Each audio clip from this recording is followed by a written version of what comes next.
So we start with a quiz, A or B. Please type your preference in the chat, A or B. So basically, these are two different investments. A is the blue one, B is the red one. The starting capital, think of them as two different businesses. The starting capital for both is $100,000. And when we start, you can see A is actually generating more earnings than B in the first couple of years. In the first 1 to 3 years, A is generating more earnings than B, but then B overtakes. And this is the only information I gave to you. So which one would you prefer? Okay, so as expected, most of you say B. Sebastian says not enough info to reply. Okay, all right. Anyway, keep your answers coming in. So let's start the session and we will come back to this. Okay, so for those of you who are new here, this is our team, Fanliang Chia. He's my co-founder of MoneyWiseSmart, and my name is Rupam Deb. So we started MoneyWiseSmart in 2020. This is the third year. The blog site existed way before that, and we decided to come together to bring high quality investment related research content and investment education to our subscribers. Our great pleasure to welcome you today, and I really appreciate you being here on this Thursday evening. I know your time is valuable and you had other things to do. Now, I promise the best value for your time over the next 2 hours, but you will only derive the full value from this session if you watch till the very end, because we are going to share some insightful case studies that will be eye-openers for many of you. We are going to show you how in otherwise good businesses, there can sometimes be hidden time bombs. Now, however, if you are multitasking, have other things to take care of, or if you're just passing by for some time just to briefly check out what's going on here, you might as well log out now, because you will not benefit from this session at all unless you watch the case studies. So if you are committed to go through the case studies with me, they're a bit heavy, type me so that I know who are the people who I can expect, because I would like some discussion on the case studies. And we will also be sharing some analysis methods which we use internally in MoneyWiseSmart, which I promise you will come very handy during your own financial analysis. We are going to cover in today's session is this. So we are going to do a recap of the most important concept of long-term investing, which we often tend to forget. And after that, we are going to talk about our portfolio businesses, what we see in them, and the business performance updates. So you will get a glimpse of why we like these businesses, and we'll also tell you the stuff that we do not like. We try to be very objective. We do not want to be emotionally attached with any of our investing businesses. And this part, my colleague and business partner Fanliang is going to present. And after that, I'm going to take over and run you through the case studies, discussing some ugly secrets. After that, for those of you who are committed to learn more about our research framework, I know there, many of you, in fact, most of you are already our subscribers. For those of you who are not and are committed to learn about our research framework, we actually have an attractive offer for you right at the end. All right, so let's get started. Now, I remember Sebastian mentioned that there was not enough information available. So here I present a little bit more information. Among these two companies, the blue one, A, actually has a higher return on capital. The return on capital is 10%, whereas in case of B, it's only 5%.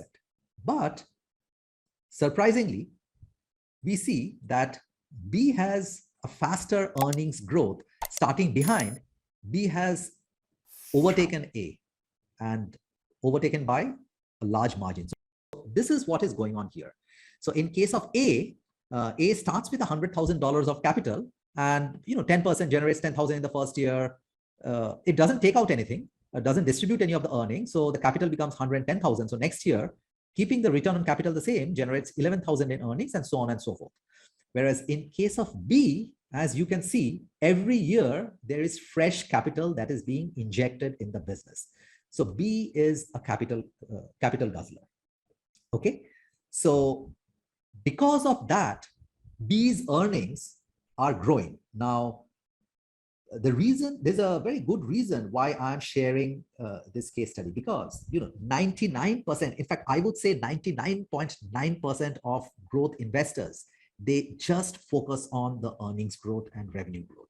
They completely miss out this mathematical reality that your earnings growth is a function of not only your return on capital, but also the capital that is going into the business. Now, I can give you a very simple example which everybody will understand. Now, let's replace these two companies with two bank accounts, bank account A and bank account B. Now, okay, the interest rates are a lot lower, but as we all know, with inflation, they're heading up. Now, bank account A is a 10% interest earning account, and bank account B is only a 5% interest earning account. However, the bank account B will generate amazing growth in the dollar value of interest earned if every year you keep depositing new funds into B, period. So does that make B more attractive than A? I mean, think of a scenario like this. Now, this is the current inflation numbers in the US, and the May numbers have just been published, and it's 8.6. So do you think a bank account that is offering a 5% interest will cut it? Now, if these two bank accounts become public companies, which one do you think will enjoy a better return for its, from the stock market? So this is the important concept which I would like all of you to remember.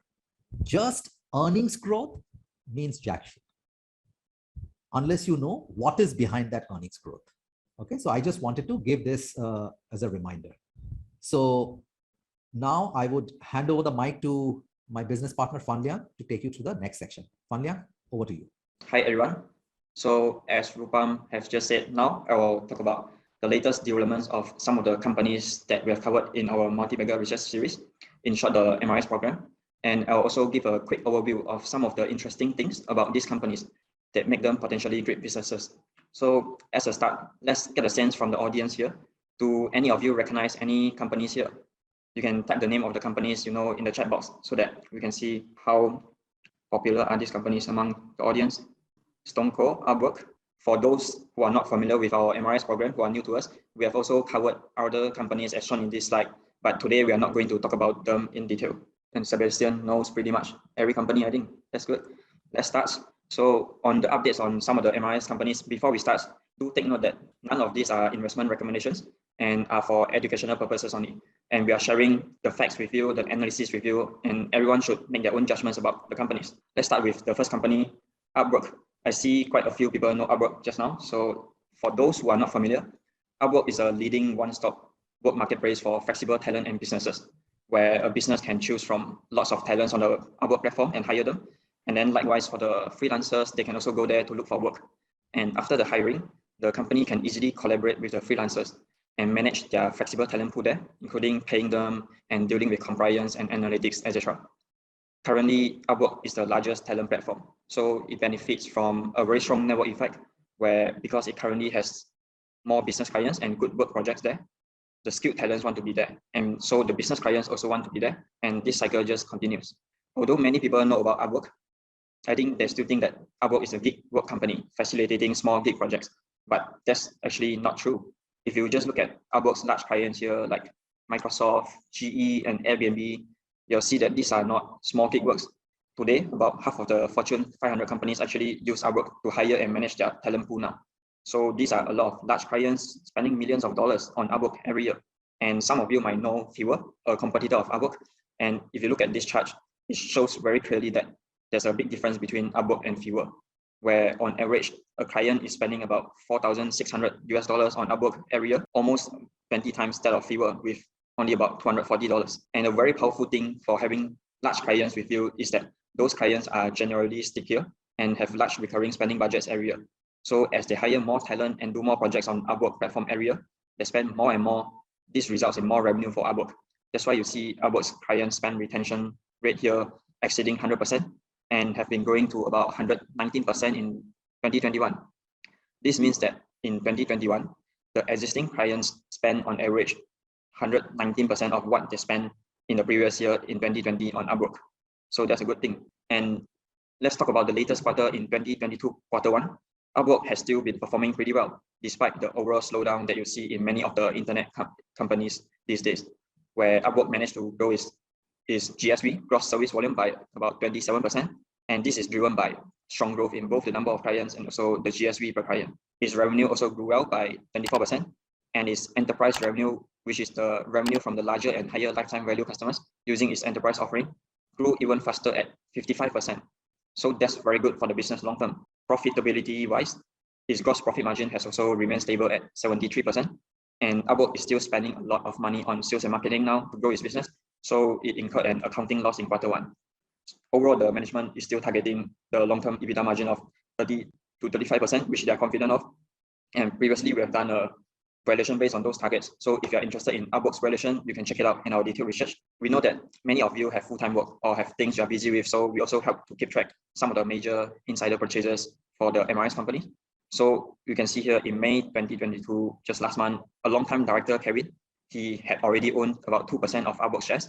And in last month, he actually personally spent about $1 million to buy Upwork shares at about $16 a share. So this could potentially mean he sees some value in the company. And in our MRS research and previous meetups, we have also told you before that the CEO, Hayden Brown, she had a lot of options that will only vest if Upwork's share price goes above $60 to $100 by January 2026. For example, if Upwork's share price hits $100, which is, I think, about more than 5 times the share price now in 3.5 years' time, then Hayden will get the last tranche of 500,000 options. And with an exercise price of $40, about $40, if she just sells those shares at about $100, then she will straight away pocket $60 a share, and multiplied by 500,000 options, that's almost $30 million worth of value, which is huge relative to a fixed salary of about 500,000 a year. So we can see here that she definitely has a lot of incentive to grow the company well and is in the same boat as her shareholders. So this is a good thing. Next, let's talk about Evolution Gaming. So Evolution is the #1 online live casino provider globally, dominating the European market at about 50 to 80% market share. And it has its game studio in Europe, like Latvia, Malta, Georgia, and Romania, and also in North America. And that's me at Evolution's office in Georgia, in Tbilisi. And as you can see here, Evolution is a company that has been growing its revenues and profits crazily in the past decade. For example, since its IPO in 2015, its compounded annual growth rate was 55% for revenue and 77% for net profit. So accordingly, its share price has also shot up by quite a lot, with it becoming a 57 bagger in about 7 years' time. And the management thinks that this is just the beginning, given the long runway driven by the switch from offline to online gambling. And the best thing is, just now Gopam talked about like the capital required. So if you look at here, Evolution's business actually does not require much capital to run and grow, other than some fixed assets that they need for the studio setups and also some trade receivables from its customers. And Evolution has achieved those revenue and profit growth on a very high return on capital. You can see here the return on assets has been very high at about more than 30%. And the return on equity and also return on capital employed, ROC, have also been around 50% or more in the past. In 2020, it took a hit because it made a large acquisition on a company called NetEnt, and it incurred lots of goodwill on its balance sheet. But if we exclude that goodwill amount, its ROC was still pretty high at close to 49% in 2021, when most of the companies can't even earn about like 15% return on capital. Part of the reason for the high return on capital for Evolution is that if you think about the business actually enjoys tremendous operating leverage, where because it is offering online casino games, for it to grow the number of players playing, say, roulette, Evolution doesn't need to add a new table, unlike a physical casino. So there's a lot of operating leverage there. And when we first covered Evolution in early 2021, its EBITDA margin has already grown to about 59% in 2020, which is already very high.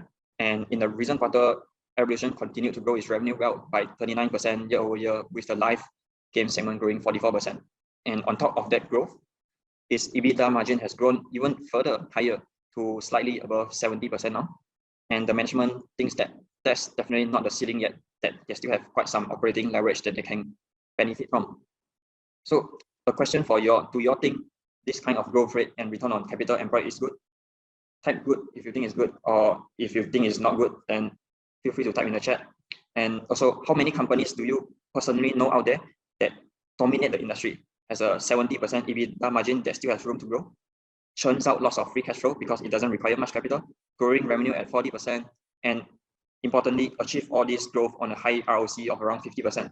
Yeah, Howard, Cheng Chung Lo, that's great. And the rest are saying good. Yeah, so this is what we focus on, like evolution, not just about the growth, but the return on capital is actually high. And Dilip said it's like casinos in Vegas. Yeah. And because it generates so much cash flow with a strong operating cash flows, the company recently has also started repurchasing a bit of shares at prices which are below our estimates of the intrinsic value. So that's a good thing for shareholders. And on the valuation of this company, the recent growth rates are similar to what we had used in our previous valuations. So for those interested in the valuation of this company, you can refer to our detailed research. Okay, next company, JD.com. I'm pretty sure many people would know this company. And JD, like Alibaba, is one of the leading e-commerce players in China with exceptional first-party retail and also logistic businesses. And as we have discussed in our research, if we think about JD's mode, his strongest mode is his low-cost mode, mainly from his first-party business, which could be a truly sustainable long-term competitive advantage, which is what we shareholders want to look for if you are into long-term investing. And this is an advantage that Amazon and Costco enjoy too, where due to JD's skills, particularly in the electronics and home appliance category, it can negotiate for good procurement terms and give customers a low price while still earning good profits. For example, in that electronics and home appliance category, JD's cost structure is half lower than its peers, 50% lower, giving JD a lot of advantages. And because it has already achieved this large scale now compared to the peers, it can offer lower prices than competitors while still growing. And it makes it even harder for competitors to compete and catch up. And JD now is reinvesting the cash flows from this category to build up the same skill and cost advantage in other newer categories like fresh produce, healthcare, cosmetics, baby and maternity products, etc. So in the long run, this low-cost mode will be a much more effective and sustainable strategy in our opinion than some of the massive subsidies provided by some of the competitors in recent times to gain short-term user growth. This advantage actually shows up financially in JD's financial results in terms of its growing fulfilled gross profit margin, as you can see in this chart, due to some of those cost advantages and skill benefits that we have talked about. Let's look at the recent quarter. In 2022 Q1, when the macroeconomic environment in China was quite challenging, JD actually grew its customers by 16% and also revenue by 18%, which was double that of Alibaba's 9% growth. And JD's logistics subsidiary, JD Logistics, also grew even faster at 22%. And amidst all this logistics challenge in China and also globally, although its gross profit margin was down slightly, it managed to maintain its fulfilled gross profit margin, which is the more meaningful measure as we have explained in our detailed research. And it has maintained it at about 7.5%. And for JD's core business, the JD Retail, the operating margin was down slightly from 4% last year to about 3.6% in the latest quarter due to some increased marketing investments that it is doing now. And in our latest valuation of JD, we had previously used a range of 5 to 9% for JD Retail's long-term margin. And even at the low-end scenario, assuming just 5% operating margin for JD Retail, the value of JD Retail, excluding JD Health and all the other businesses that JD has, it is already higher than JD's current share price. However, we have talked about like the positive things about JD, but not all is rosy for JD.com. And there are things we as investors need to be wary about and monitor.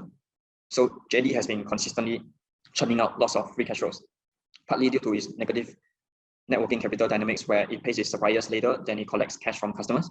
So there have been a lot of cash sitting on JD's balance sheet now. And how well JD deploys those capital will affect its return on capital and also future free cash flow. So that will have a big impact on the shareholder returns. And as we have previously mentioned in our detailed research, JD's capital allocation, particularly on its share buyback history, might not be the best. In early last month, it announced a special dividend totaling $2 billion, which is a large amount relative to the $0.3 billion that it has spent on buybacks this year. And given the low share price now for JD relative to the intrinsic value, if JD had spent those money on buybacks instead, then it would have generated much more value for the shareholders in our opinion. So that's something that is not that good about JD.com, which we will continue to monitor to make sure that they are not deploying capital in places that are not the best, or in the end resulting in destruction of value, which is not the case now yet. Next, let's talk about StoneCo. Some of you might know that this company has become popular partly because Berkshire Hathaway has invested in it in 2018. And StoneCo, for those who don't know, StoneCo is a modern fintech or payments company in Brazil. You can see it, if you know Square in the US, you can see it as the Brazilian equivalent, but StoneCo doesn't have the consumer side. And basically, StoneCo helps the small and medium businesses with all their needs in running their businesses, like offering them payment services offline and online, offering them banking accounts and loans for working capital, and softwares to run their business and sell products online. And as a modern player, StoneCo is disrupting the market now by offering much better services than the old inefficient legacy players, like the banks like Silo or Reddit that used to be protected by the government, but no longer now. And StoneCo has been acquiring and growing its user base very well consistently, with its active payment clients growing to 1.9 million in the latest quarter. And at the same time, once StoneCo acquires these users, clients, increasingly more of them also start using StoneCo's other solutions like software, banking accounts, and prepayments business. And this is the good point about StoneCo's business model, where once StoneCo acquires a local customer base for its payment business by offering them high quality services, and once the customers trust StoneCo, then StoneCo can then cross-sell the clients various solutions that they need, increasing StoneCo's revenue and lifetime value from those customers. And in the recent quarter, let's look at what happened. So StoneCo has still been growing its client base very well, like 118%, which is terrific, I think, or 87% after adjusting for the acquisition of links last year. So organic growth was 87%, which was still very high. And on the revenue front, on the organic growth front, I was referring to the revenue growth, where revenue grew 139%, higher than the user growth. And even adjusting for the acquisition of links, the organic growth for revenue was still 87%, which was pretty high.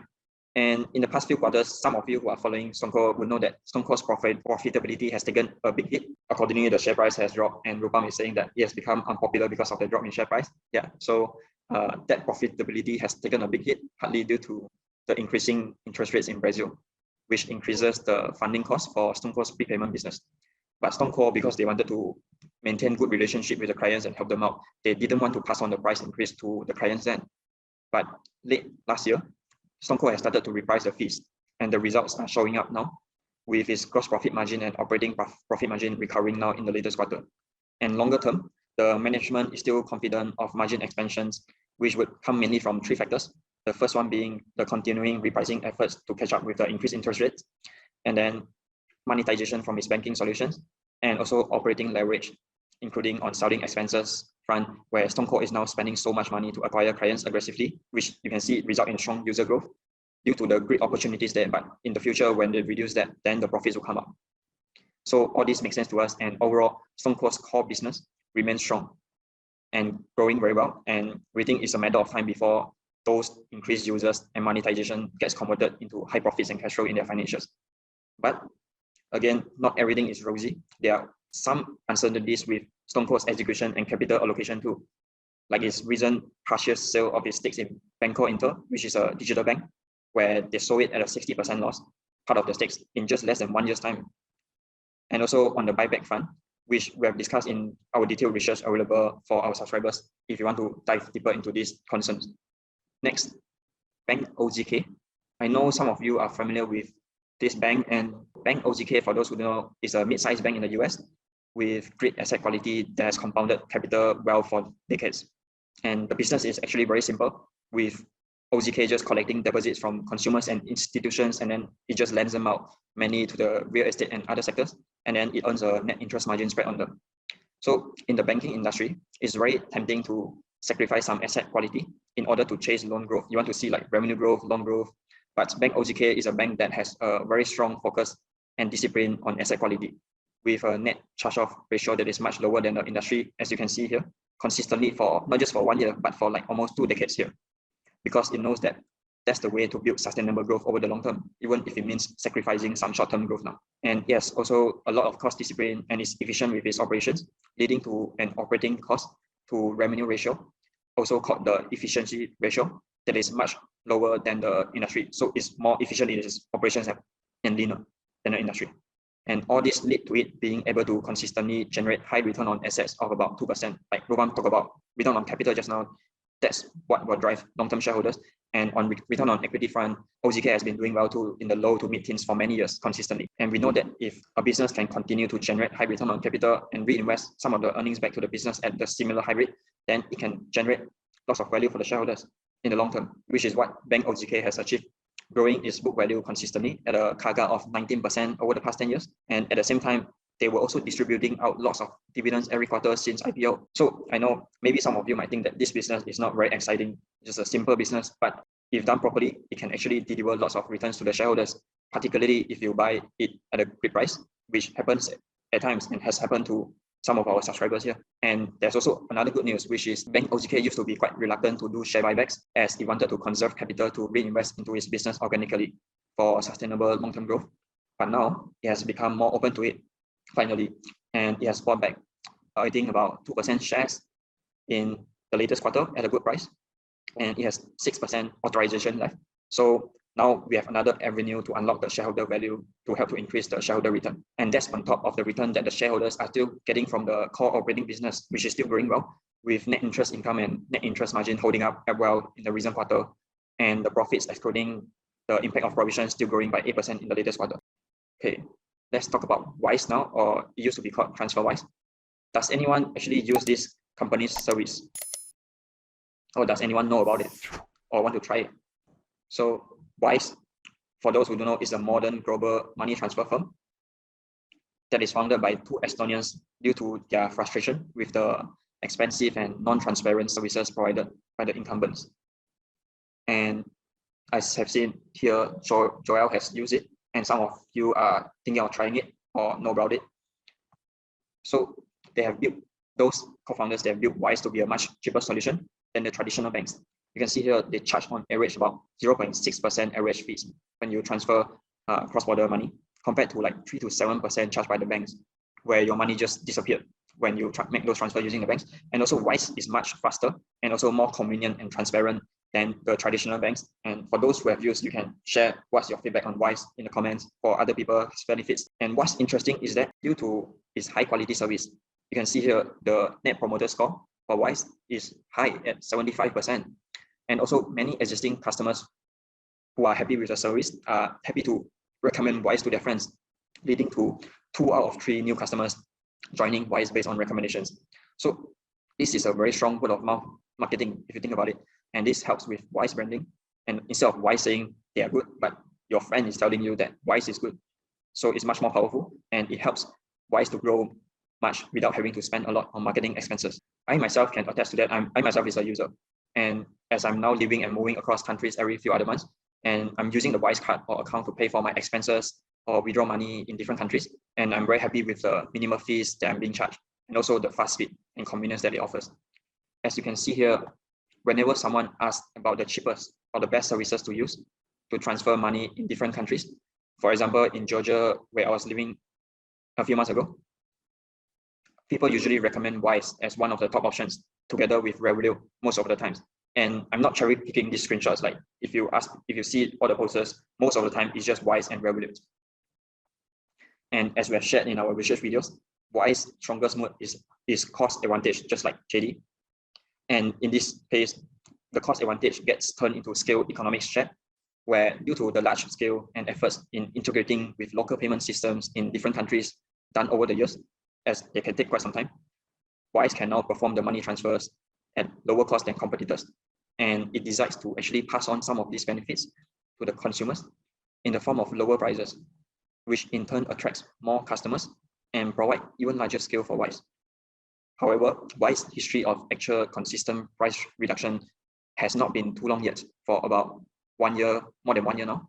So we are still monitoring this closely on top of the management quality, as the company has only been publicly listed for about a year ago, since July last year. And we'll keep you updated on any material developments. So in the latest quarter, its average price actually increased a bit from 0.60% to 0.61% due to some turbulence in the market, volatility in the market, including the Turkey market. But this slight increase should not be a big deal given the tough macro environment recently, and we will keep monitoring this. Another interesting point about Wise, which we would like to highlight, is robustness ratio. Has anyone heard of the robustness ratio? If you have, you can type in the chat. And for those who are not familiar, robustness ratio is a metric that Nick Sleep, a successful fund manager, focuses on a lot. And I see Sebastian has read Nick Sleep letters too, I assume. Yeah. And this robustness ratio is basically the amount of tangible benefits, like the actual money that a customer saves from using a company's solutions as compared to the amount earned by that company.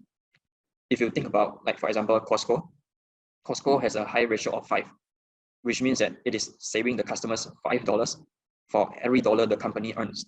And the higher the ratio, the more value the customers are getting. So the harder it is for competitors to steal the customers away. And for Wise, its robustness ratio is crazily high.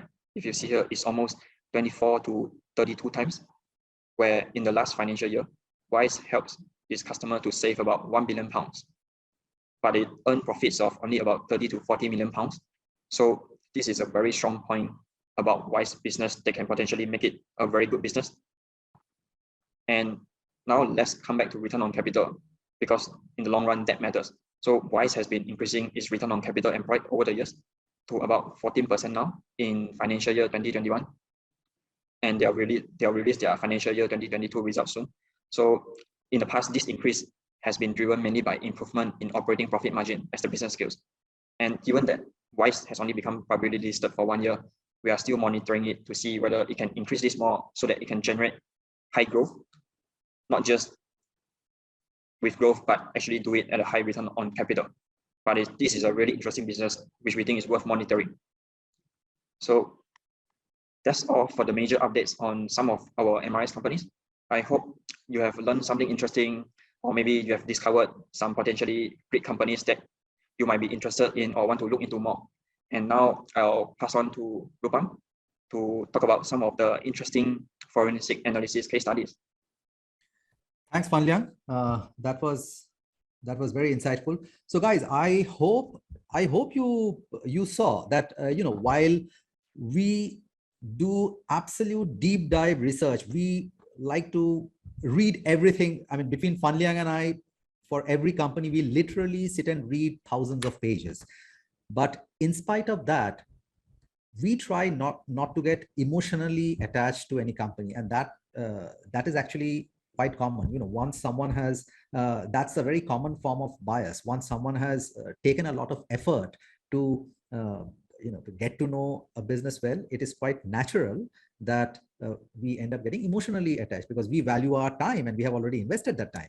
So I will soon show you a couple of case studies where, in spite of not only have we invested a lot of time, but we also have positions in that company. But I'm going to actually present some not so nice things about it. So now, this is not a company that we own, and I have actually written about SEA Limited. Now, by the way, I mean, SEA is a good business. So just because I'm presenting this analysis doesn't mean that I'm saying that SEA is not a good business. But there are reasons for which I personally am not very interested in the company. That doesn't mean that I will never be interested, but I will soon show you. Now, the context of this is, and by the way, we have not done deep dive research into SEA, but the context of this is that, we have been reading a lot about SEA on social media, especially from many of our subscribers. I know many of you are shareholders in SEA, and there are a lot of talks of the absolute blistering growth that SEA has been enjoying. And a lot of people like to compare SEA with Amazon, saying the SEA is the Amazon of Asia. So let's see whether SEA is actually the Amazon of Asia. Now, as you can see, from all the published revenue numbers of SEA, in 2014, SEA had a revenue of about about 160 odd million dollars, $160.7 million, and in the next 7 years till 2021, they have grown their revenues to almost $10 billion, just shy of that. So that's a massive 80% compounded growth, 62 multiple. Now, if I look at Amazon's similar journey, starting from a similar level, when their revenues were just around just below $150 million, about $148 million, and they finally went ahead and crossed $10 billion. They took 9 years. It was a compounded, again, a phenomenal compounded 61% return. That happened in 2006, generating a 72 times multiple. So while the multiple is higher, but Amazon took 2 years more, so the compounded growth in revenues is slightly lower. And why am I comparing revenues? Because that's all SEA has. SEA does not have operating earnings or net earnings. So that's why I'm comparing revenues. However, to generate these revenues, look at the amount of capital that SEA has guzzled compared to the amount of capital that Amazon has guzzled. Amazon needed just about 17x the amount of capital compared to what it needed in 1997. It needed just about $1.8 billion, whereas compared to that, C needed $11.6 billion. So that's a 163x jump in capital. So, some people, in fact, I was having discussion with some of my investor friends, and they countered that, oh, actually most of the capital is available on their balance sheet. But now we have to give to them. I mean, see, it's very similar to Shopify. They have taken advantage of their phenomenal growth in share price in raising capital. And that's actually, when your stock price is way above your intrinsic value, that's actually a good time to raise fresh equity. But in case of C, they have not only raised equity, they have also raised quite a bit of debt. And the reason that logic doesn't hold, that, oh, they have raised capital, but the cash is sitting on the balance sheet, is because they also have a fair amount of commitments, contractual commitments. So till 2025, they have a total contractual commitment of about $6.6 billion against a total cash and cash equivalent balance of $9 billion. And there's another problem. I mean, C is currently not generating consistent operating cash flow. So when a company is not generating operating cash flow, they have to rely on the cash, which is their balance sheet. And we will see in the next case study what happens when that cash runs out. I mean, of course, it might very well happen that they start generating very consistent operating cash flows. That can very well happen, but there is one back of the envelope calculation which all of you should be able to do. This is related to what I had showed right in the beginning. So a business which is employing almost $12 billion of capital, if you are a long-term shareholder, your long-term returns, yeah, in the short term, you might have a spike in the share price like what happened with C, but we all know what happened after that. In the long run, for you to do well, the business has to generate a high return on capital. And as Charlie Munger has famously said, the long-term returns of a shareholder cannot be too different from the return on capital that the underlying business generates. So do this calculation. For C, let's take a round figure. For $12 billion of capital, if you want a long-term compounded return of 15 to 20%, let's take 20%, it's easier to calculate, which means that at some point of time, they need to generate an operating income of almost $2 billion, $2 to $2.4 billion. So we are basically talking 15 to 20% is 1.8 to $2.4 billion of operating income.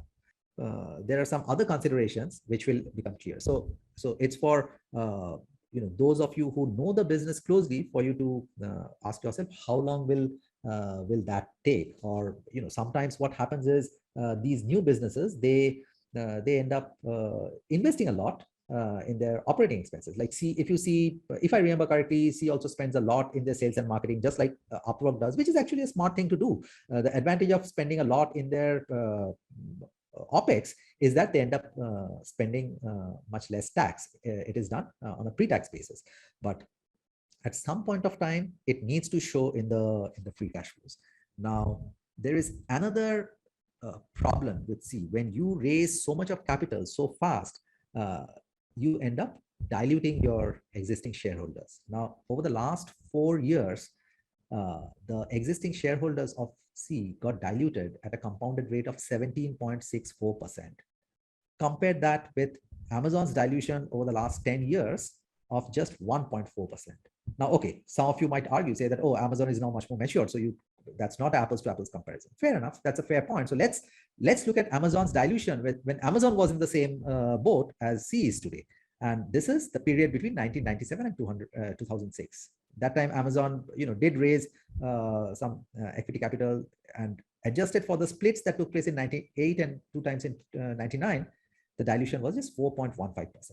So I'm not trying to make an absolute statement about C. I know many of you, have looked at C, you like C, and it is probably a good business. All I'm trying to say is that, however good it might be, it is nowhere in the class of Amazon. And as long-term investors, we make it our goal to find such really high-quality businesses, and Amazon is just an example. I mean, not that we have done a deep dive in Amazon as part of multi-bagger research series. I personally have, but but the thing is, not all our businesses will turn out to be such high quality. As over the years, we stay with these businesses, we get to know these businesses more and more, we identify stuff which we not like so much. And gradually, even our universe will get smaller. So while we will bring in more businesses into the funnel, but finally the businesses that we really love, I mean, that will be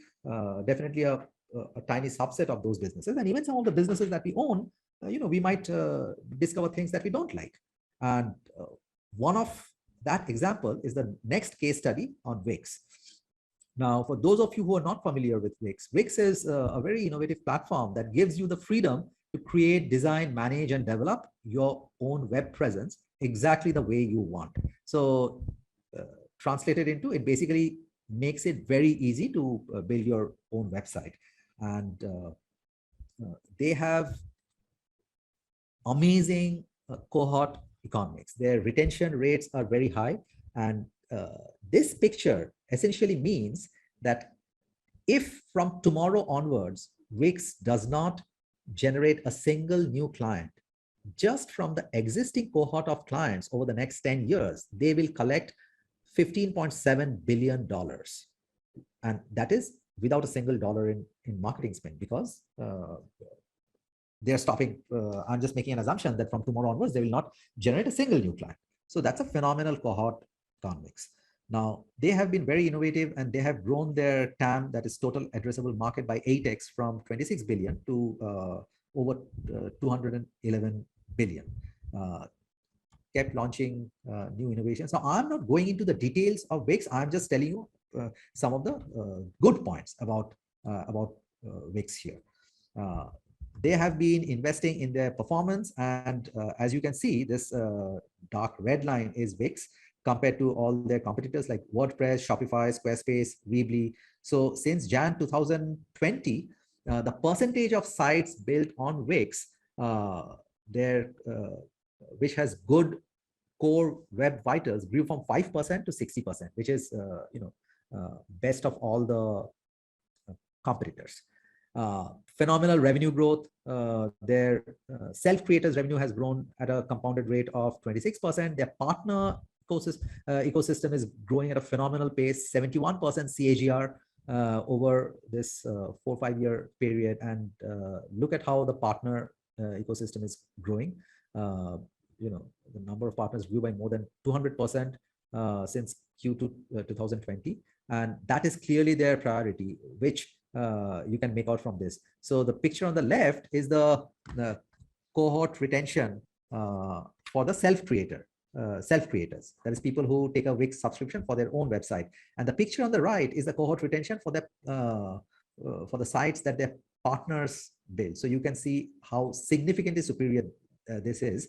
And as we saw in the previous slide, that the partner ecosystem is growing very fast. So all this is fantastic. And this is what so while last 1 year has been a bit challenging for Wix, because in 2020, during the COVID period, they enjoyed phenomenal growth. So the management feels that the growth has been advanced, and that's why 2021 towards the end and beginning of 2022 has not been that great. But the management has forecasted a long-term 17% revenue growth, and they have forecasted a free cash flow margin of 30%. But mind you, this is free cash flow before the share-based compensation. And Wix has the highest share-based compensation in the industry, which I absolutely hate.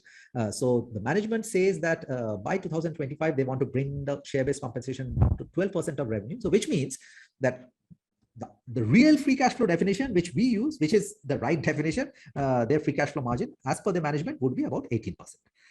So this is in one breath the good things that about the company, and this is what the management would like us to believe.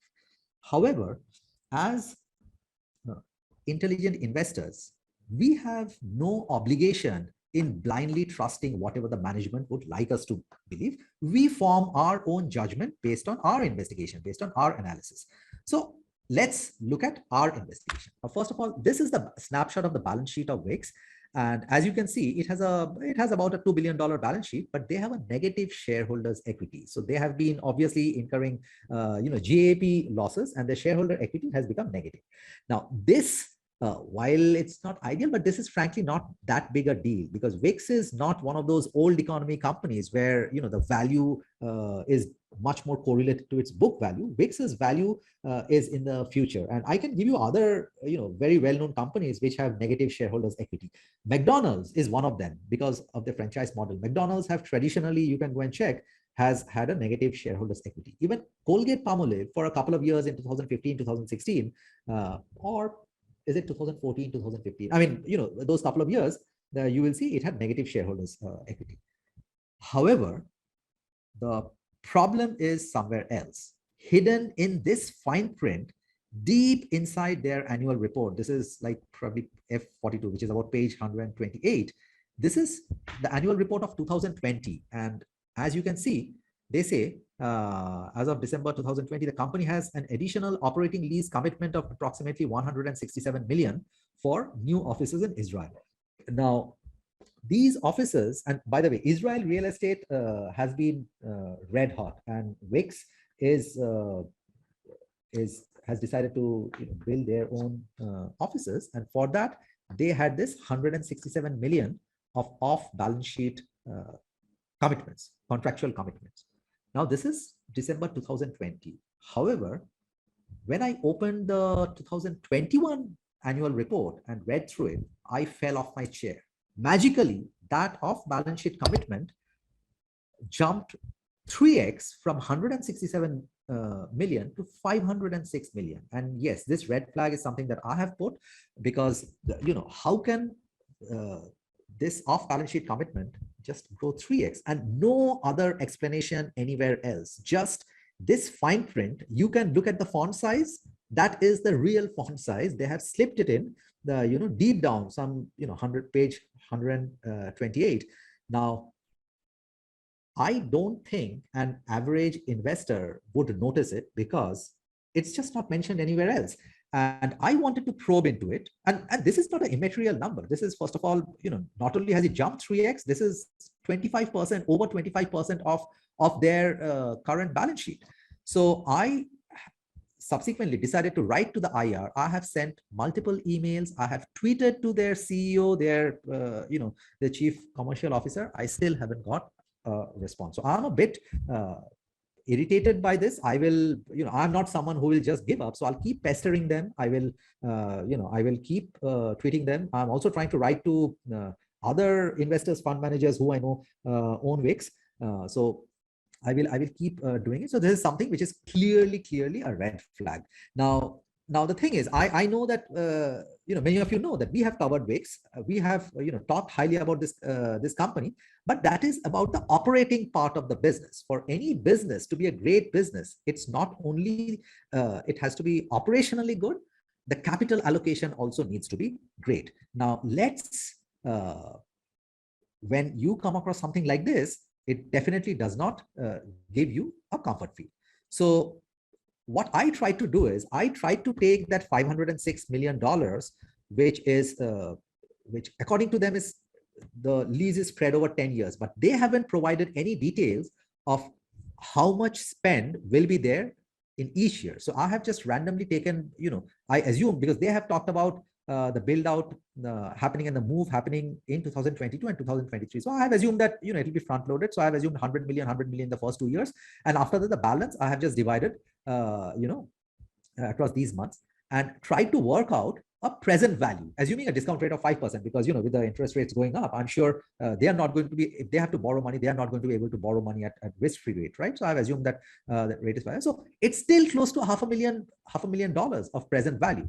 Now, in a situation like this, I can either be an ostrich or I can investigate further. So what do you guys think? What would you like me to do in a situation like this? Type in the chat and let me know. Would you be, or would you like me to be an ostrich, or would you like me to be an investigator? Okay, Sherlock Dev, investigate. Okay, everybody, no one says ostrich. Fine. Now, I'm asking this question. I know 100% of you will say investigator, but often we see investors, they actually choose to be ostriches, even when they are pointed out something. And that is what being emotionally attached to a business does. So let's see. What I have done is I have looked at the total amount of cash and cash equivalent that is there on the balance sheet. So that works out to be about $1.5 billion, out of which total cash and cash equivalent comes to, I think, around 900 million. There is some 300 million of short-term marketable securities, which I have clubbed with the equivalent, and the balance 333 is long-term marketable securities. Now, against that, I have taken a next 3-year time period. Okay. Now, I have tried to look at all the commitments for cash that they have. Now, Wix, as you all know, the share price has crashed significantly, and this can be a great time to do share buybacks. Now, in the past, they have done share buybacks at a share price of 220 odd, and clearly the management felt that the intrinsic value of the business is higher than that. So if that is the case, then right now they should be, backing up their truck and buy as much as they can. Now, just yesterday or today, they received this court approval for a share buyback of 500 million. Now, the board had approved this in March. Now, my first question, and this is, my irritant number one, why the F does a business need a court approval to do a share buyback? What on earth would a judge in a court, however smart he might be, know about share buybacks? Now, unfortunately, whether we like it or not, this is the rule in Israel, and they have to take a court approval. Now, just imagine, had this been 2020 March, where there was a sharp correction and then there was a V-shaped recovery. Now, because of this court approval took 3 months, that means they would have missed the best time to buy back the shares. So my irritant number one. Now, they had total convertible bonds of about just over $1 billion. Out of that, some have got converted. So the balance 938 is pending. Now, these bonds mature between one tranche in 2023 and one tranche in 2025. Now, these bonds do not have any coupon payment. So these are zero coupon bonds. And right now, looking at the conversion price, I think the first tranche is about 143, the next tranche is 400 something. So it's looking unlikely that it will get converted into equity. So that's great. Great for us shareholders. Essentially, Wix just enjoyed $1 billion of free float, which they didn't have to pay anything.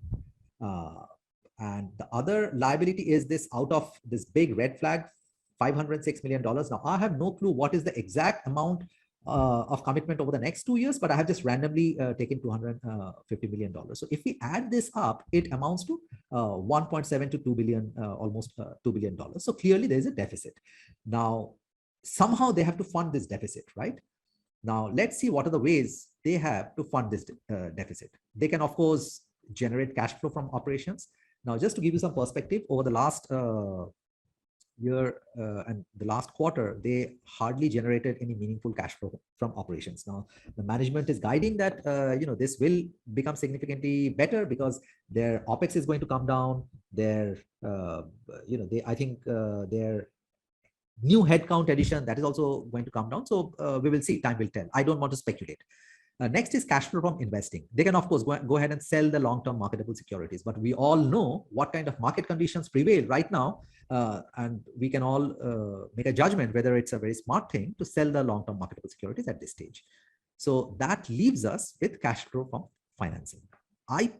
It is looking unlikely that they will have any choice but to either raise equity or raise more debt, because the convertibles are going to mature. They have to pay that.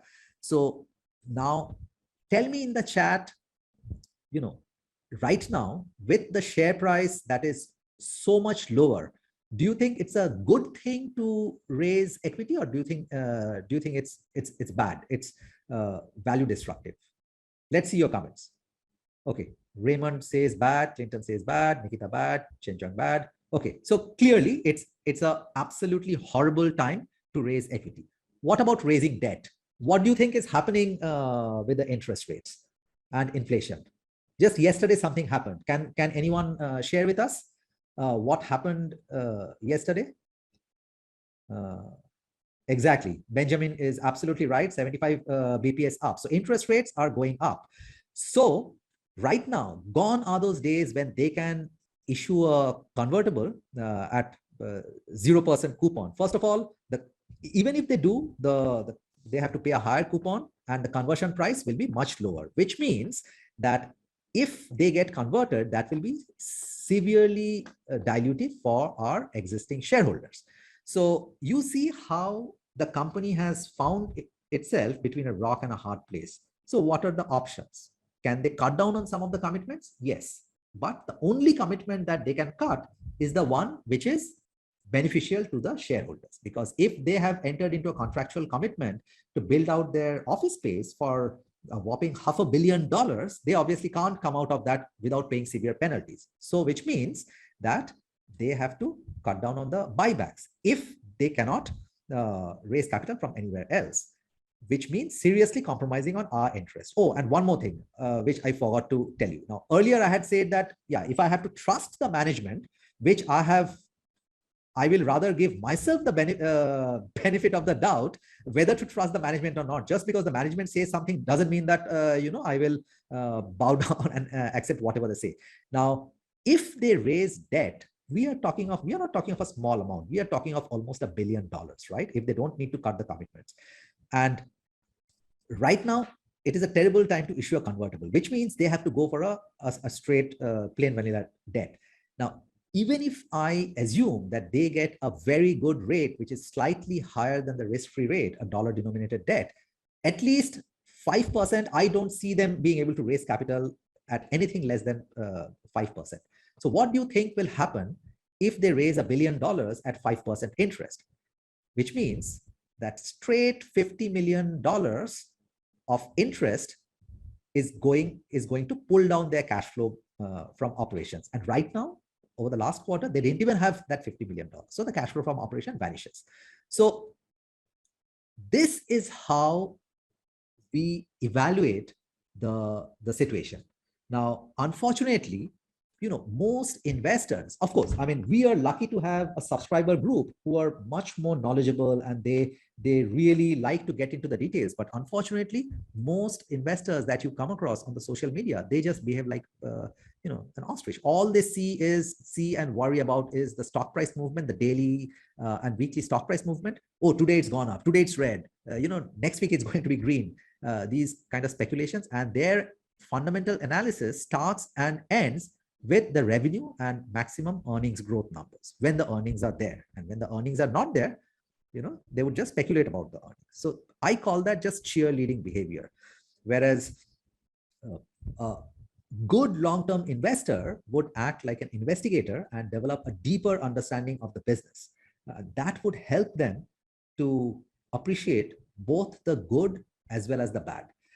And that is what builds conviction, or sometimes a healthy skepticism. Now, having said that, this does not mean that I'm going to, and by the way, I have a pretty sizable position in Wix. And, we have also published reports where we have talked good things about the operating business. Now, this does, just because I have discovered this, doesn't mean that, I'm going to go and sell my shares today. Now, the important thing to understand here is that we don't claim to have all the answers. Once we have identified the right companies and the right kind of management through our systematic research, we are happy to let the management execute as per plan. Like, they have presented a plan in the Investors Day meet, so we are happy to let them execute over a long period of time. And here, I think till 2025 is a good enough period for them to execute, because that is the timeline that they have for themselves. Now, we don't like to act in haste, because the more decisions we make, the more knee-jerk reactions we take, the more decision errors we will end up making. We let the actual superstar, which is time, do its magic. But at the same time, instead of just sitting and speculating about the future, we try and ask the right questions and maintain our healthy skepticism whenever we see something that we do not like. Now, we always try to understand the associated risks in any investment, and that way we know what to watch out for going forward. And we also don't get emotionally attached with the company. So I'm not emotionally attached with Wix. I will see over the next year or two whether my suspicions turn out to be correct, or whether the management can actually deliver on their operating cash flows. And then I will take a call, but not in a haste. Now, maintaining that objectivity is very, very important. And that's why, as Charlie Munger says, always invert. When you have when you like a company, you might have an amazing thesis. And, Clinton, who is present here, would know that a couple of months back, I was majorly talking, in favor of Wix on a chat with him. But, I mean, while everything that I said at that time is still holds true, but these capital allocation issues are also true. So how many of you think what we shared requires a lot of time and research skills, and you would be interested to know about an easier alternative? So if you would like to know an easier alternative, type EA in the chat. Now, as you can see that to find out all these details, it required us to literally go through hundreds and hundreds of pages. It did not come easy, but type EA because the easy alternative is there. So if you're interested, type EA. And I would also like to know how many of you are inclined to your DIY research, that is do-it-yourself research, and would actually not look for an easier alternative, but would like to learn how to better analyze businesses for investing by yourself. So if you're a DIY investor, type DIY. And by the way, there is no right or wrong. I mean, it's not that, being DIY is a better thing to do than EA. If I'm busy, if I have a full-time job, I would by all means, go for EA. Or as Stacy says, both. Absolutely. Why not? Now, we actually have a solution for both the types. So if you are serious about always being on top of your investee companies and not let hidden landmines, which is basically which was the name of this session. If you don't want to let hidden landmines blow up your portfolio or silently destroy your portfolio business like termites, we can surely help you. And when I say you, I'm now talking to the non-subscribers who are not MWS subscribers. Our MWS subscribers, we are already helping them. So for those who are not our subscribers and would like to know how we at MoneyWiseSmart can help you, I would like you to stay on. So type serious if you're serious, and if you would allow me to share what MoneyWiseSmart can do to help you guys. Now, the core content of the tutorial or the core content of this webinar is actually over. So for those of you who are not interested in what MWS has to offer, or for those of you who are already our subscribers, it's perfectly okay to log out now. I hope you have benefited from today's session, and we look forward to seeing you again. But for those who would like to know what we can do to help you, you can stay on. And I will share with you what we do in MWS that can help you. So thank you very much for all those who are our subscribers and who are logging out. I hope you are taking back some valuable tips from this session on how you can analyze and do deep dive forensic analysis in a business. Now, expertise in any domain is not achieved overnight. This is my favorite slide. Be it sports of the highest level, be it music, be it surgery, be it any domain, it takes a lot of self-learning and practice to achieve the expertise. Now, in MoneyWiseSmart, we have come up with a compounding framework which rests on 3 pillars, which is basically the 3 programs that we offer in MoneyWiseSmart. Today, we are going to talk about 2 of them, the Investing Fundamentals program and the Multi-Bagger Research Series program. Now, the Multi-Bagger Research Series is our research platform where we publish deep dive research into high quality businesses that can potentially become multi-baggers. The Multi-Bagger Research Series solves your problems if you are very busy, if you lack the time to research investments, if you have had poor experiences investing on other people's stock ideas or advice, and if you're looking for a reliable framework for researching high quality businesses. The kind of businesses that we typically research have high and improving return on capital, run by very high quality CEOs, enjoys secular growth tailwinds. They enjoy very large TAM, that is total addressable markets, and growth runways. They enjoy very strong moats and are typically asset light and capital light. And have the potential of growing exponentially. So we basically help you to take back full control of your investment portfolio and avoid being unpleasantly surprised by being on top of your investing companies. This is the easiest alternative to conducting months of research on each company individually. We do deep dive and possibly the most detailed you will find anywhere. This our subscribers can vouch for. We do deep dive research on your behalf and present all the facts in an easy to consume format. We do not make investment recommendations. So just because we are researching a company doesn't mean it is a recommendation. There are several companies, our subscribers know this, that we have researched, but we have come back saying that, you know, these companies are overvalued right now. So we are in no rush. We will only enter a position when the price significantly comes down. And there have been cases when after, you know, years of wait, finally the prices have come down and we have started building positions. So we do not make recommendations. We are basically your research concierge who makes your life easy by going and reading every bit of information that is out there and then making it easy for you to consume. So, you know, I like giving this example. We are like this. You remember in school, you know, there would typically be this thick glasses wearing nerd who none of the cool dudes and the cool guys and girls would hang out with. But come exam time, these kids would be in high demand because they would go and read everything. So we are basically these thick spectacle wearing nerds. You know, we just sit and read everything. Our favorite Friday evening pastime is sitting and analyzing working capital changes and share-based compensation movements. So that is what we do.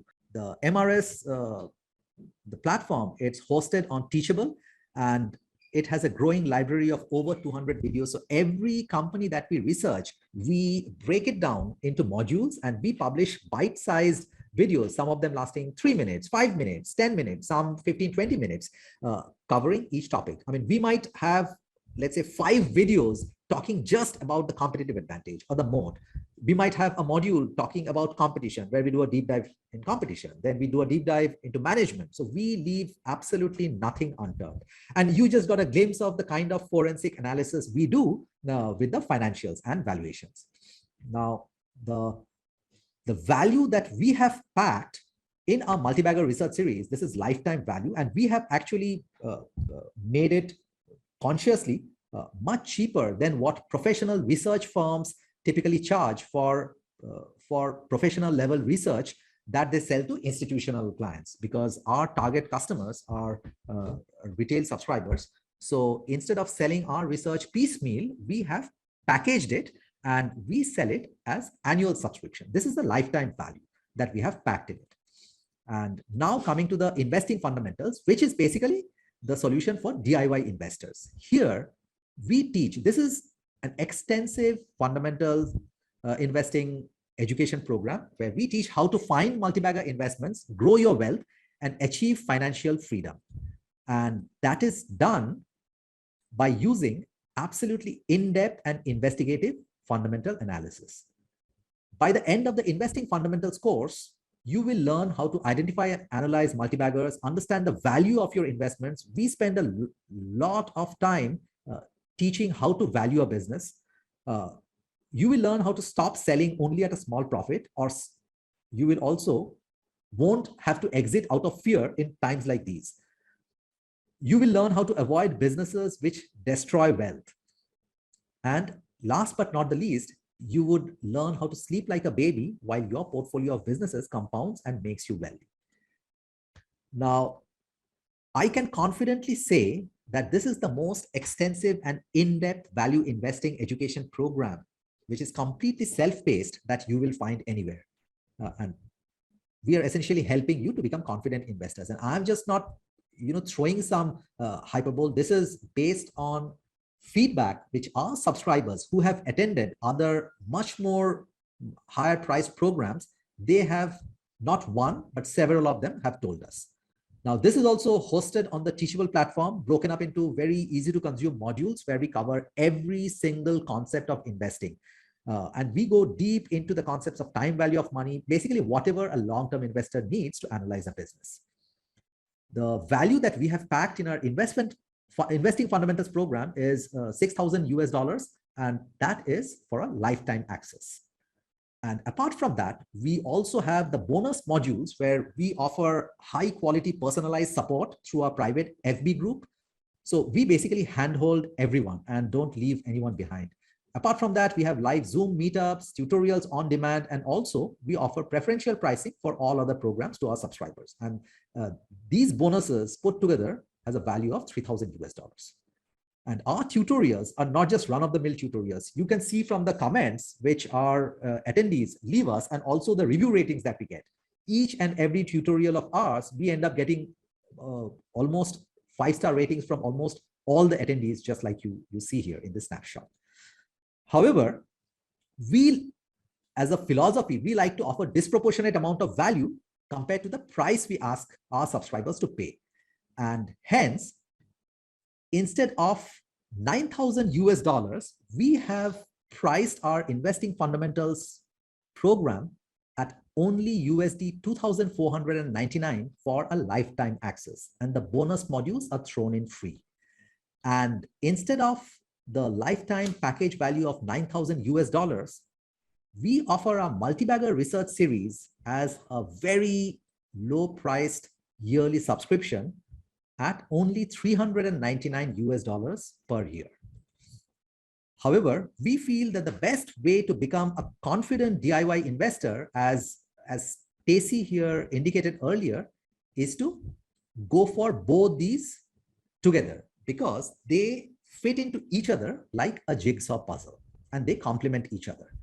And keeping that in mind, we have actually come up with this bundle where it includes the investing fundamentals program, the multi-bagger research series program, the subscription, as well as the free bonuses for a price of only $2,898, which is of course the year one, and year two onwards, because the investing fundamentals is a lifetime subscription. So year two onwards, it is only the subscription for the MRS, which is $399. So you get a value of $18,000 at an unbelievable price of $2,898 for the first year and $399 per year from year two onwards. Now, Fan Liang has talked about this robustness ratio, and he gave you an idea of how Costco and Amazon saves money for their customers, how TransferWise saves a lot of money for their customers. I can very confidently say that we at MoneyWiseSmart, the kind of robustness ratio that we enjoy, because our very product is aimed at not only saving money for our subscribers, but making a lot of money for our subscribers. So I can very confidently say that there is no other company, at least the companies that we know about, which enjoy the kind of robustness ratio that we would enjoy. And essentially, we are offering you your most valuable lifelong asset, which is the top quality investment education and framework at a price of your daily commute and beverage. So you can imagine the kind of robustness ratio that this would translate into. Now, our prices, of course, gradually catch up with the value that we offer, as our subscribers, many of your subscribers here would know, because people who registered last year or year before last, they went in at a much lower price. So our prices have obviously gone up, and even later this year, our prices are expected to go up even further. But for those of you who subscribe and think that this is not for you, we have made it completely risk-free. So you have 3 days to evaluate the product. And if for whatever reason you think that this is not for you, or you don't like what you see, we offer a no questions asked money back guarantee. All you have to do is just write to me or Fan Liang, either through Facebook or WhatsApp or email, and ask for a refund, and we immediately process your refund. No questions asked. So that is our commitment to you. And I would like to share what some of our existing subscribers have to say. I'll leave some of the testimonials on the screen, but feel free to let your questions come in, and this would be the time to throw in your questions, and we would answer each and every of them.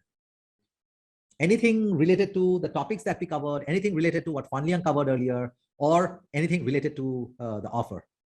feel free to let us know. And in the meantime, just read what Keng Song, who is from Singapore, and Yong Leong Lee, who is also from Singapore, have to say about our program. Both of them have been our long-time subscribers. And here is some of our other subscribers. Clinton is from Canada. Derek is from US. Actually, they were present here earlier. I'm not sure whether they're still around. Any of you have any questions? Or Fan Liang, if there are any questions that are pending, we can take them now. Private question asking, like, is there a better promotion in the future? Would there be a better promotion in the future? Like if the person doesn't want to decide now? Look, the thing is, our prices keep going up, and we are frankly not a discount product. We are a high quality, professional grade research, as well as the education program. Now, when we do our webinars, as I said, as as a token of goodwill, we offer some discounts, but that should not be the main reason for someone to. If a discount is the main reason for someone to subscribe, then probably ours is not the right program. Yeah, we will have promotions for time to time, but we will never offer a price that is lower than what we have offered earlier. So next time our base price is likely to go up. I see a question from Wallace. What is included again? The first year subscription for our multi-bagger research series, which is basically our research platform, which currently has, Fanya, how many companies have we published so far? 15 or more? And I know 2 are in the pipeline. Close to 15. And then, yeah, 15 and Adobe and Alphabet are in the pipeline. So we do a deep dive research, which are available both in video form as well as PDFs, and our PDFs run into 150 close to 200 pages, but they're very easy to consume because we break them up into short videos of 5 to 7 minutes covering every single module. So we talk about the overview, we talk about how the business makes the money, the business overview, the moat, the competitive landscape, the risks, talk about the management, the financials, talk about the valuation. We even do a stress test. Have I missed out anything, Panya? And as you can see, I mean, this is just a 1.5 2-hour webinar. So already the kind of stuff that we dug in, and our research lasts for many months for each company. So you can imagine the kind of details we go in, and you can also read that from what our subscribers had to say. And Rupam, I have a private question, and this person is leaving shortly. He needs to leave for something urgent. So maybe just a quick one, like, would you guys offer a trial access to your topics? I would like to see what are the topics covered, and I think maybe we can expand on the yeah. So as I mentioned, there is a 3-day 100% money back guarantee. So whoever subscribes, you have 3 days to go through. I mean, you're most welcome to stay up in the night and go through. There's a huge amount of content, but we are absolutely fine for you to go through it. And if you decide that this is not for you, by all means, you will get a refund. I see a question from Wallace. Are all those companies published will be updated time to time? Absolutely, Wallace. Once we take up a company, unless we drop the coverage for good reason, and that can be if we change our mind or if there's something consistently we see which we don't like, we continue to cover this company. As you saw from what Fan Liang did in his session. So many of these companies we have started covering a year back or 2 years back, but with each earnings we keep updating our research, and we keep we even maybe once a year or once in 2 years we even update the valuation. So absolutely, like today what I presented on Wix, in fact we all have positions in Wix, but today I presented the negatives of Wix just to show you that we are not cheerleaders. Just because we invest in a business doesn't mean we will only go on debating and completely wear blinders about the bad things. So we will update our research both with the good as well as the bad or not so good, and that is how we build our understanding about these businesses over the years. So the private question I got was for the investing fundamentals program. I'm interested, but I don't have too much time. Like, how long would it take to consume the materials there? Like, what's a good suggestions to best utilize it? Okay, that is the beauty of our program. It is completely self-paced. We have subscribers who have finished the entire program in a couple of months, and we have subscribers who have done it in 2 years.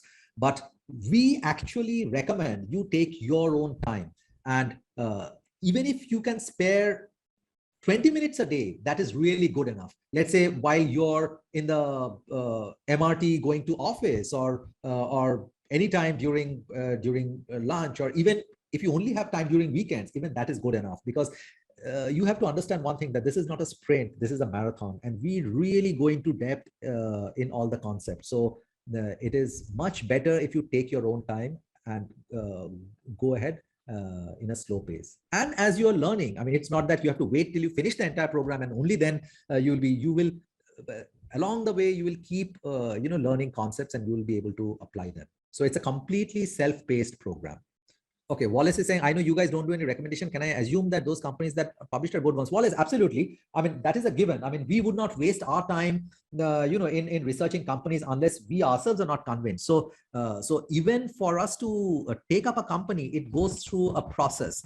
So we have a lot of companies that come through the funnel, but we have a very stringent way of evaluating these companies. Like I told you, for example, SEA Ltd, in its current state, while it's a good business, we will keep watching it, but it does not meet all our criteria.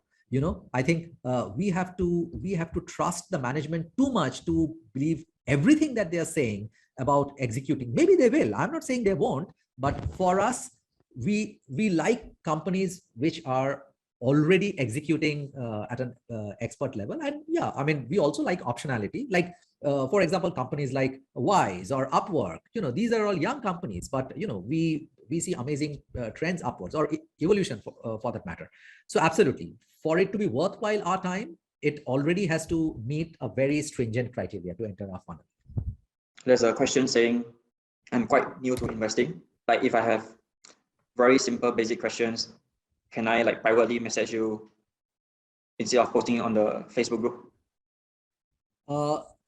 See, we actually encourage people to ask the questions on the Facebook group for a very good reason. While you're most welcome to message me, I mean, as many of our subscribers know, I mean, I sometimes even pick up the phone and talk to people. I mean, we like helping our subscribers, but when you put it on the Facebook group, first of all, there is nothing to be shy because you're a newbie. I mean, everybody, even Warren Buffett was a newbie at one point of time, and no question is a stupid question. Okay. Now, when you ask the question on the group, first of all, it does not have to depend on one person to answer. Even other experienced subscribers sometimes provide their perspectives. And hey, we don't claim to know everything. There are other people who might have a better perspective they might be able to offer. And it is a much more scalable process. I mean, I will never stop you from, if you really need some help, we are happy to offer that. But you also have to understand that, we have several hundred subscribers. In fact, pretty soon we will probably cross into 4 digits. So it will become very inefficient for us. We want to respond to your queries within 24 hours. So that's why we encourage you to tag us in your queries, and that way often a discussion happens with other people sharing their experience, and it's a much more valuable response as opposed to just a one-on-one. Because obviously you'll understand that I have my limit of responding one-on-one to every individual. How many companies covered in MRS currently? We already have published about 15 companies. Now, out of them, I think 2 of them we have dropped, and another 2 are in the pipeline. And so this year, realistically, we will publish another 4. So we will be close to 20 and every year. And the thing is, we don't take a number target. It is possible that in 1 year, we don't get any good ideas. And there might be some years when we have several good ideas. So, so it is quality over quantity, because at the end of the day, to make money in the long run, you don't need too many ideas. You need a few solid ideas. I hope it answers your question. But currently 15 and another 2 getting added soon. And we dropped 2. So the net number will be around 15. Okay, so if there are no other questions that you have, we can call it a night. I hope you guys found the session useful. I hope you guys found our method of analyzing capital, both sources and uses of capital, useful, and do try to apply those learnings. And remember, it's the return on capital which really matters in the long run, not the growth. The growth can happen because of many reasons, like we discussed. So while growth is a great thing, but what really matters is the return on capital. At MoneyWiseSmart, we do deep dive research into wonderful companies to own for the long term. We have provided some of this research for free. in our free research series. So definitely check them out at the link provided if you want to invest in good companies. I promise you will really benefit a lot from this research. If you have enjoyed this video, do hit the like button now, and don't forget to subscribe and hit the notification bell so that you'll be notified of our future videos. Do also join our Facebook group where we discuss interesting investment concepts and businesses. Thank you for watching, and see you in our next video.